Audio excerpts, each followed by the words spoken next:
vão ser atendidas na sequência. Doutora Roberta Picussa, que é a nossa coordenadora pedagógica da escola, nós teremos agora a participação de uma querida colega de trabalho nossa aqui da Assembleia Legislativa do Paraná, respeitadíssima aqui na Casa de Leis do Povo do Paraná. Ela vai tratar do tema partidos e composição ideológica da Câmara dos Deputados. Ela é doutora em ciência política pela nossa Federal do Paraná, mestre em ciências sociais pela queridíssima Universidade Estadual de Maringá, pós-graduanda em direito público pela também queridíssima Pontifícia Universidade Católica do Rio Grande do Sul, assessora na Assembleia Legislativa do Paraná, como já antecipamos, e é professora na Unicesumar. E também, querido doutor Renan, nossa colega associada efetiva do Instituto Brasileiro de Direito Parlamentar. Senhoras e senhores, já à mesa, uma salva de palmas à nossa querida doutora Ana Paula Brito Maciel.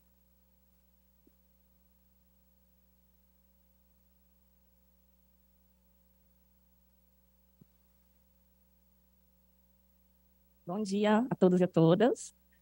Quero agradecer, né, o convite da Escola Legislativa, Roberta, que me convidou para falar um pouquinho sobre esse tema, que é um tema que eu trabalhei na minha tese, que eu defendi recentemente, né.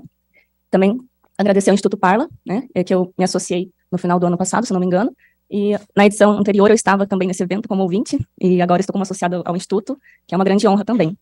Bom, pessoal, deixa eu puxar um pouquinho aqui. Vamos dar início, então.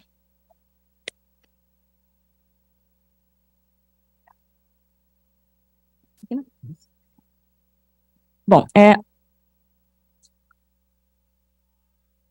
então, como o Valtinho já anunciou, o tema da minha, da minha apresentação hoje é partidos e composição ideológica na Câmara dos Deputados. Agora ficou melhor o áudio.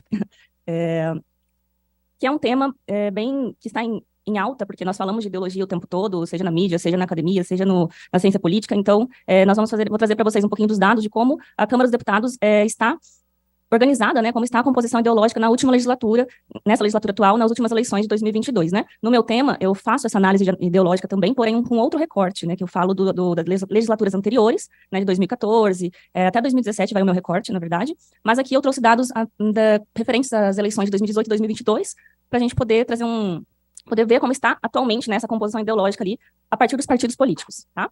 Então, para iniciar esse debate, como nós acadêmicos temos o hábito de fazer uma contextualização teórica, a gente não consegue simplesmente chegar e jogar os dados, a gente tem que fazer uma contextualização dos conceitos para fazer mais sentido aquilo que a gente vai apresentar aqui, né? Então, eu trouxe também vou falar rapidamente, né, prometo, sobre essa questão dos conceitos. Então, o primeiro conceito que eu acho que vale a gente trazer aqui é o que é ideologia, né? E o quanto o conceito esquerda e direita faz ou não sentido, né? Nós utilizamos o termo esquerda e direita, esquerda, centro-direita, para classificar, né, ideologicamente, porém ele é um termo que surgiu lá na Revolução Francesa, em outro contexto, e ele tem, conforme as mudanças históricas e contextuais, conforme a conjuntura, né, se altera, o termo também vai se atualizando para se adequar às novas demandas, né. Então, lá na Revolução Francesa, o termo esquerda e direita surgiu justamente por conta do posicionamento físico mesmo, a forma como as pessoas se posicionavam fisicamente, do lado esquerdo e do lado direito, perante ao monarca, né, e isso indicava um certo posicionamento ideológico, porque quem se posicionava à esquerda tinha um viés mais revolucionário e quem se posicionava à direita tinha um viés mais conservador, né? Então, historicamente, quando nós vamos analisar e vamos buscar o significado desses termos, os autores normalmente trazem, então, essa associação com a Revolução Francesa. Conforme os acontecimentos históricos, acho que está muito distante aqui, eu quero olhar para o público. Conforme as mudanças, né, as mudanças de conjuntura, o termo esquerda e direita também vão se atualizando, por exemplo, no período ali pós-guerra, né, no período de Guerra Fria, a esquerda e direita acaba sendo utilizado acaba sendo associada a capitalismo, socialismo, né? A partir de 1960, mais ou menos, nós temos uma mudança cultural que alguns cientistas políticos vão chamar de pós-materialismo, o que seria o pós-materialismo? Seria uma mudança de valores, onde começam a surgir demandas, como, por exemplo, busca de igualdade racial, igualdade de gênero, a partir de 1960, e esse debate, que é chamado de pós-materialista, também acaba sendo associado ao contexto de esquerda e direita, né? Por que pós-materialismo? Porque seria, a partir do momento que a sociedade garante as questões materiais, a subsistência material, ela começa a se preocupar com outras questões, como, por exemplo, justiça social, igualdade, né? Então uma superação ali daquela questão material, vem o pós-materialismo, que são essas questões mais relacionadas à preocupação com o meio ambiente, preocupação de gênero, preocupação de igualdade racial, enfim. Essas questões também hoje são associadas aos conceitos de esquerda e direita. Então, esquerda e direita, ela acaba sendo associado, o conceito de esquerda e direita acaba sendo associado ao debate econômico e ao debate social, ao debate com relação aos comportamentos, né? E está relacionado também à intervenção maior ou menor do Estado nessas questões. Por exemplo, a intervenção maior do Estado nas questões econômicas está associada à esquerda, uma intervenção menor do Estado nas questões econômicas está associada mais à direita. Ao passo que uma intervenção maior do Estado nas questões comportamentais e morais está mais associada à direita e uma menor intervenção está associada à esquerda. Então, o espectro ideológico, que nós vamos falar aqui, ele busca trazer uma visão representativa, né, dessas questões relacionadas a crenças e valores ideológicos. Deixa eu beber uma aguinha que eu tô tremendo. Tô tremendo pra caramba. Pronto. Então, tem uma questão muito significativa aqui no Brasil sobre o quanto os partidos políticos apresentam ou não uma diferenciação ideológica. Por quê? Nós temos um grande número de partidos políticos, né? Hoje nós temos aí cerca de 31 partidos políticos registrados no TSE. Há pouco tempo nós tínhamos 35, mas aconteceram algumas fusões partidárias. Então, são muitos partidos políticos e que acaba gerando uma certa dificuldade das pessoas identificarem esses partidos dentro de um espectro ideológico, dentro de um contínuo esquerda e direita, né? As pessoas, o cidadão, né, o cidadão comum, ele tem muita dificuldade, às vezes, de saber qual é o contexto, qual é o perfil ideológico dos partidos políticos, porque são 30, a não ser que você seja especialista ou seja da área, dificilmente as pessoas vão ter conhecimento ali de qual é o programa daquele partido, qual é o posicionamento daquele partido. Então, essa alta fragmentação partidária no Brasil acaba gerando uma dificuldade de localização por parte dos eleitores, né? Com exceção a alguns partidos que são mais conhecidos, né, que são mais enraizados na sociedade. Então, acaba tendo esse problema, e também um problema das pessoas terem um desconhecimento, né, a falta de educação política também, sofisticação política, que o Edson trouxe também, as pessoas acabam tendo esse desconhecimento e gera essa sensação de indiferenciação partidária. Também temos um fenômeno muito, muito forte aqui no Brasil, que é o de personalismo político, né, porque no Brasil há essa cultura, principalmente nós estamos falando questões de questões de município, questões mais locais, é a questão do personalismo, onde as pessoas votam na pessoa e não no partido, né? O partido acaba não sendo indiferente. Então, essas questões acabam gerando ali o que alguns autores vão chamar de indiferenciação partidária. Entretanto, apesar dessas questões, que seria para outro painel, porque se a gente for abrir aqui o leque, ainda assim é possível a gente identificar os partidos políticos e classificar eles dentro desse contínuo de esquerda e direita, tá? E como isso é feito? Prometo que vou agilizar aqui na parte teórica para a gente ir para os dados. Mas como mensurar, então, ideologia partidária? Existem algumas formas de a gente fazer isso, né? Identificar cada partido dentro desse espectro ideológico de esquerda, centro-direita, onde 0 seria esquerda e 10 seria direita. Normalmente é assim que é feita essa escala, tá? Ela pode ser feita, essa mensuração, a partir da análise dos programas partidários, né? Tem pesquisas que fazem essa análise dos programas partidários, onde acessa esses programas e lê um por um e vai associando, né, conforme as demandas de cada ideologia. Análise de discurso dos parlamentares ou do representante do executivo. Análise de projetos de lei também, projeto de lei foi proposto por determinado parlamentar, que é de determinado partido político. Então, conforme você analisa isso em grande escala, você consegue também classificar ali as tendências ideológicas de cada partido político. Análise do comportamento e políticas públicas, também conforme as políticas públicas são propostas seja pelo Poder Executivo, seja pelo Poder Legislativo, também é possível fazer essa classificação dos partidos políticos, respectivamente, tá? E uma terceira opção para fazer também essa localização ideológica é a percepção dos próprios representantes. Inclusive, na minha tese, um dos dados que eu utilizei foi essa percepção dos representantes, tá?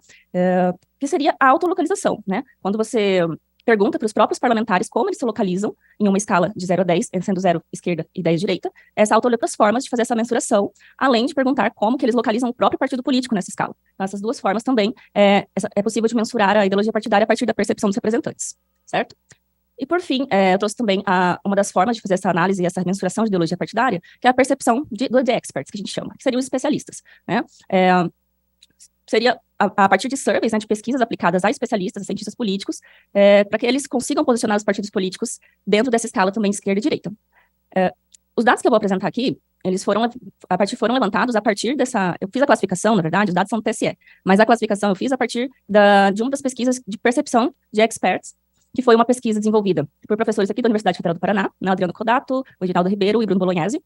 Eu ajudei, na época, a formular o questionário, mas essa pesquisa foi aplicada durante um evento da Associação Brasileira de Ciência Política, em 2018, onde os cientistas políticos foram indagados, né, a classificarem ali, foram questionados e eles classificaram, eu não vou me recordar o número exato de respondentes, né, desse survey, mas eles acabaram classificando todos os partidos políticos brasileiros dentro dessa escala esquerda-direita, e a partir disso a gente tem um resultado médio, né, para fazer essa classificação. Então, a partir desses dados, que eu vou utilizar para mostrar para vocês, que eu defini quais seriam os partidos considerados de centro, quais seriam de centro-direita, quais seriam de centro-esquerda, e quais seriam os de direita e extrema-direita, que eu unifiquei, e quais seriam os de esquerda e de extrema-esquerda, que eu também unifiquei. Eu unifiquei esquerda, extrema-esquerda, e direita e extrema-direita para poder facilitar na visualização dos dados, tá? Mas na pesquisa eles estão separados. Então, vamos lá para a gente ver como, então, que a nossa Câmara dos Deputados está dividida ali a partir das últimas eleições. Deixa eu só pegar minha colinha aqui. Bom, na verdade, essa tabelinha eu trouxe para mostrar o número de partidos eleitos em 2018 e o número de partidos eleitos, de parlamentares eleitos esses partidos em 2022. Nós temos ali o União Brasil, que em 2018 ainda era o DEM, tá? Então, na verdade, foram 29 partidos eleitos pelo DEM, mas em 2022 foram 59 partidos 59 parlamentares, obrigada, 59 parlamentares eleitos do União Brasil, que seria uma junção ali do DEM com o PSL. Mas se vocês verem em 2018, foram 29 parlamentares do DEM, né, 29 parlamentares do DEM, mais 52 parlamentares do PSL. Em 2022, nós temos 59 parlamentares, porém tem essa fusão ali do PSL com o DEM, tá? Só fazer essa observação, porque ali não ficou muito claro, na verdade ficou nada claro aí nesse quadro, depois que eu fui ver já tinha mandado, tá? Então, a gente pode ver aí que nós tivemos uma redução do número de partidos, acho que a Carol falou um pouquinho ontem também sobre isso, uma redução da quantidade de partidos, né, na Câmara dos Deputados de 2018 para 2022, tivemos menos partidos, porém, tivemos uma grande, não vou dar spoiler, calma, vamos aos poucos. Está aí, então, a classificação. Deixa eu voltar um pouquinho para vocês verem como eu classifiquei os partidos a partir da pesquisa que eu havia citado, né, e dos dados do TSE. Então, a maioria dos partidos, como vocês podem ver, são de direita, né, os de extrema direita, que seria, se eu não me engano, Patriota e União Brasil, por isso que eles estão no topo, estão juntos, né, acabei unificando aí. Centro-direita, temos, né, se for somar centro-direita e direita, é a maioria dos partidos políticos, centro-esquerda e esquerda, tá? Em 2018, essa era a composição ideológica da Câmara dos Deputados, a partir dos partidos políticos, tá? Eu tenho a colinha aqui com os dados mais exatos, porque eu não coloquei no slide. De 513 deputados, né, que nós temos, 328 seriam dos partidos de direita, 39 de centro-direita, 13 de centro, 60 de centro-esquerda e 73 de esquerda, tá?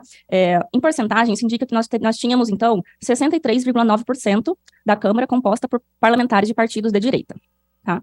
7,6% de centro-direita, 2,5% de centro-por-cento, 11,7% de centro-esquerda e apenas 14,2% ali de esquerda, tá? Essa era a nossa composição em 2018. A partir das últimas eleições, em 2022, nós tivemos algumas alterações, justamente pela questão do executivo, né, que era um partido, era um presidente da República associado ao partido de direita, né, que tinha um discurso mais voltado para a direita, então isso vai justificar o porquê que nós tivemos essa grande mudança, essa grande alteração ali na composição ideológica. Em 2022, então, de 513 deputados, 371 fazem parte de partidos associados à direita, tá? Então, 72,3% da Câmara dos Deputados é formada por partidos de direita. De centro-direita, nós temos 12 partidos, que resulta em 2,3%. Centro, nós temos 13, tá? 13 partidos, que seria 2,5%. Centro-esquerda, nós temos 61 partidos, que é 11,8%. E esquerda, nós temos 86 partidos, que seria, então, uma porcentagem de 16,7%, tá? Então, comparação, então, entre 2018 e 2022. Como vocês podem ver, nós tivemos aí, então, um aumento, né, do número de parlamentares de partidos políticos de direita, de 63,9%, nós tivemos um aumento para 72,3%, tá, de partidos relacionados à direita na Câmara dos Deputados. Então, a esmagadora maioria. De centro-direita, aí, como eu tinha dito, nós tivemos uma redução, né, de partidos de centro-direita, de centro manteve-se ali a mesma porcentagem, de centro-esquerda uma redução também, tá, e de esquerda nós tivemos um leve aumento, tá, de 14,2% de parlamentares associados aos partidos de esquerda, nós tivemos um aumento para 16,7%, tá, porém, o dado mais expressivo é o aumento ali da porcentagem dos partidos de direita. Então, alguns apontamentos desses dados, né.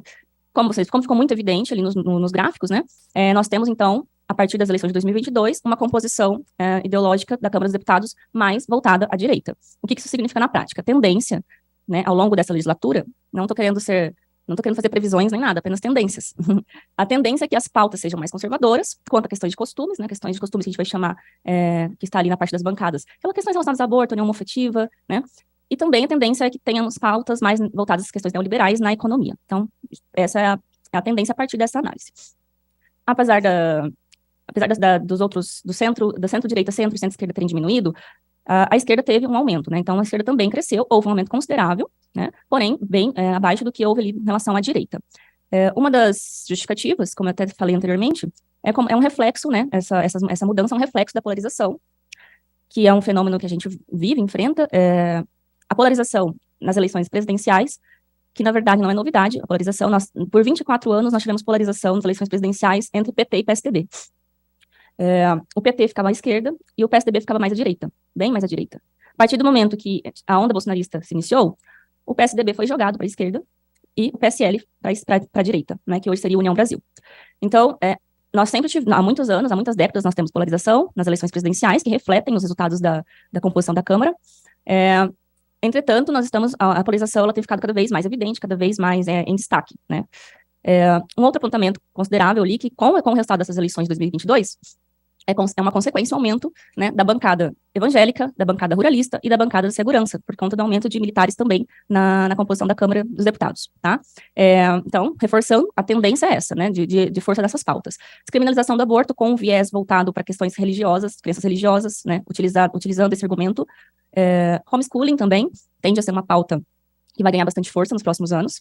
União homoafetiva, questionar o quão é ou não, né, o quão é ou não, o Estado deve ou não realizar união homoafetiva, talvez também venha à tona aí ou não. É uma questão, por exemplo, que nos Estados Unidos tem vindo à tona, então a tendência também é que aqui seja uma pauta.